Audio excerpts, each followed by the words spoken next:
And for search engine optimization, once you pick key phrases that are specific to your business and how you want to attract people searching for you, you can create categories for your blog with those names in it. You can also tag or label your posts, and it's like summarizing something for a card catalog in the library. What you would do is you would put these labels, and the labels or the tags are based on what the content of the post is about. So this is a post by Nikki Gauthier, one of our team members at Web Marketing Therapy, and the blog's about Twitter. She actually put her name in as a tag because people that are very dedicated to her content and want to follow her can see that tag. This helps boost SEO, but it also helps boost user experience. And as far as outreach goes, Anne Levine is a very, very brilliant blogger. She's a law school admissions expert, and her blog comes up really high in the search engine results pages, but her blog is also a great way for her prospective clients to get to know her before they hire her. And through reading her expert content, it gives them that confidence that, yeah, this is definitely the person I want to hire. When we started working with Anne, she started blogging immediately. She now has a book out on the law school admission game and how to play like an expert, full of her success tips. But what she started doing is she was writing about other helpful blogs for her followers, which are some of them are clients, some of them are people maybe looking to get into law school, but either way, they're people searching for expert information. And she would say, check out this blog, check out that blog. And she did a blog post about the frugal law student, and the frugal law student was so impressed with her, and she endorsed them on her blog, and that was her outreach. She started doing social networking in true form, and she was sharing with her readers a helpful site, which was the Frugal Law Student site. In return, the Frugal Law Student interviewed her, and this happened with several other blogs. She is incredibly influential, and other bloggers want to write about her because, A, she writes about them and she really builds community, but also she is getting the word out by having other people interview her. And a lot of this is happening organically through social media. Some of us are like, okay, what on earth do I write about? I'm stumped for content. What you can do is if you want to have certain subject areas and you want to get links to other websites to get an idea of things you could write about or link to, or just stay on top of current events to get ideas, you can take advantage of Google Alerts. Google Alerts is free. It's just google.com/alerts. And you can put in whatever you're looking for. It could be insurance news if you're in the insurance industry. It could be social media marketing if that's what you're writing about. It could be parenting if that's your business. Or if you run a Santa Barbara-based business, it may be community event-driven. And Google will send you comprehensive emails either once a day, once a week, or as it happens, based on the subject or topic you want to monitor. And it will put in your email inbox a list of the best that they're finding on the web. So you can have content and other web content on a specific topic sent directly to you. That's a great way to start getting the ideas flowing. And for design, when you equip your blog with widgets are little geek speak for little pieces of code and design that allow people to interact with you more frequently.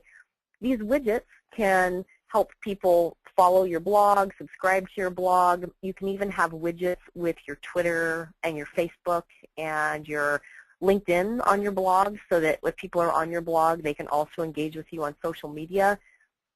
On our blog, we have a little design here for the RSS feed.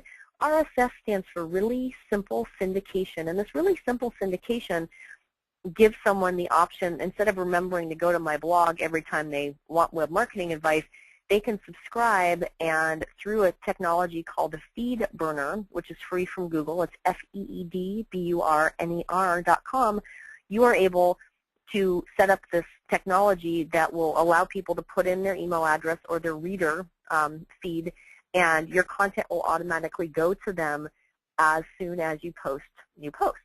And for our business, RSS is kind of a geekier description of this syndication. We also have a little design here that says subscribe via email, which is actually the exact same functionality, but because we know our audience so well and our audience is not as technically nerdy as some of the more social media savvy folks out there, We have both options so that more techier folks can subscribe via RSS, and the ones that don't know what on earth RSS means, they can hit subscribe via email. And either way, it's good service because anytime we blog, that person gets our content, and it's opt-in, and it's happening as they go. But one way to get the word out for outreach, too, is you can go to your Facebook page, you can go to your LinkedIn account or Twitter, and you can have your blog feed into all three of those, which is another way to build your visibility. This is what feedburner.com looks like. You just go to FeedBurner, powered by Google. You create an account, and it walks you through the steps. It's not difficult to get this technology. You go through the steps, and voila, you're good to go. These are examples of other widgets.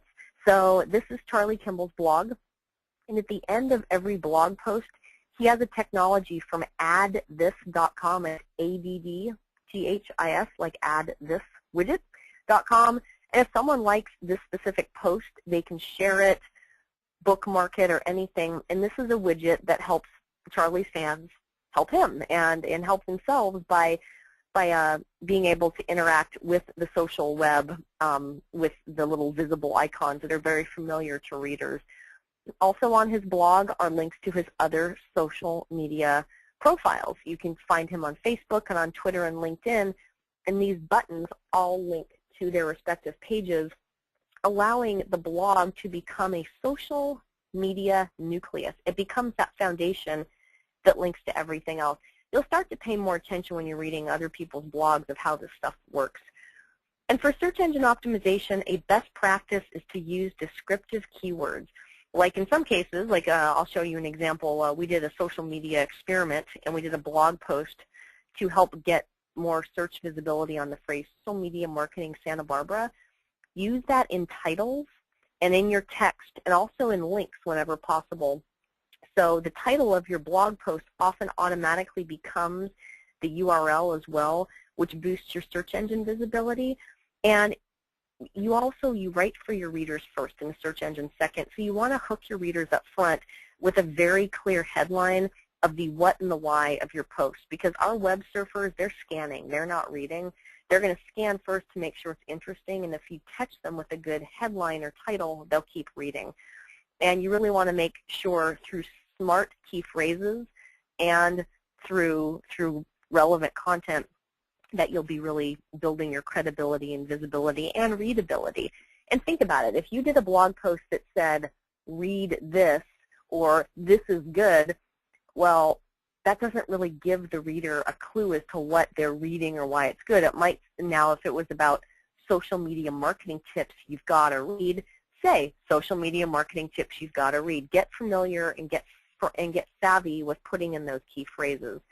So here is the social experiment. Remember, the phrase was social media marketing Santa Barbara. So what we did, this is one of my colleagues, Amelia Diller. She teaches a social media class at UCSB Extension. I highly recommend it. Excellent course. And she scanned the UCSB Extension flyer, the one that got snail mailed to everyone, and her post was RX for Recession Depression, new social media marketing class offered in Santa Barbara, California. She had the words social media marketing Santa Barbara. Those words were in her title.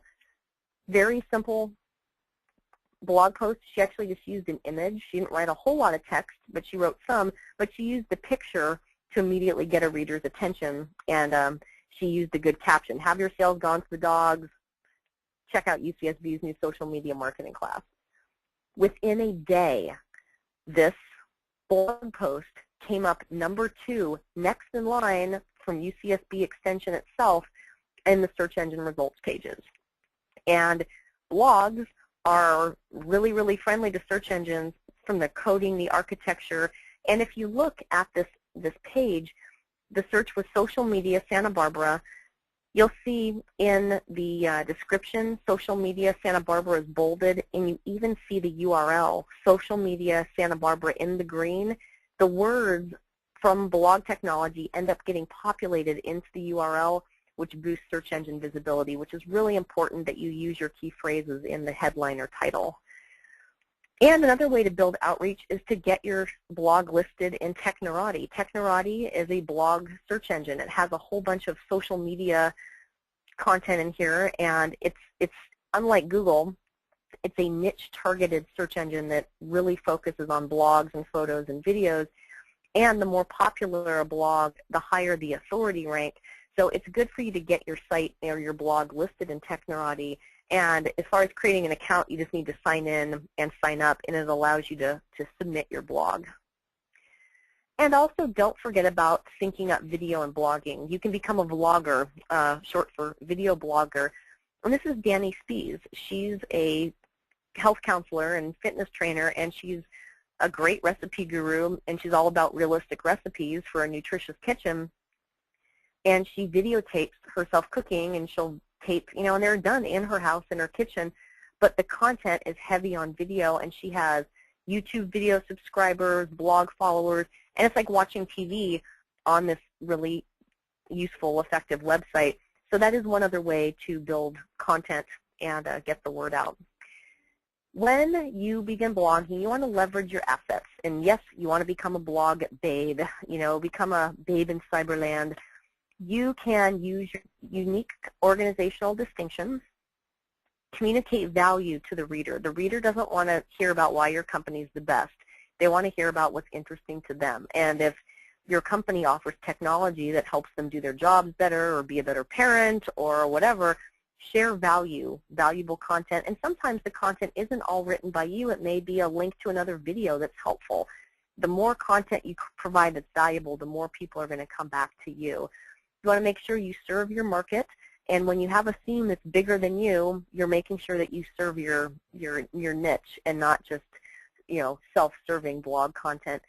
Take a look at what the competition's doing. Sometimes you'll find opportunities to see blue oceans and do what they're not doing, and it can also give you a really strong competitive edge.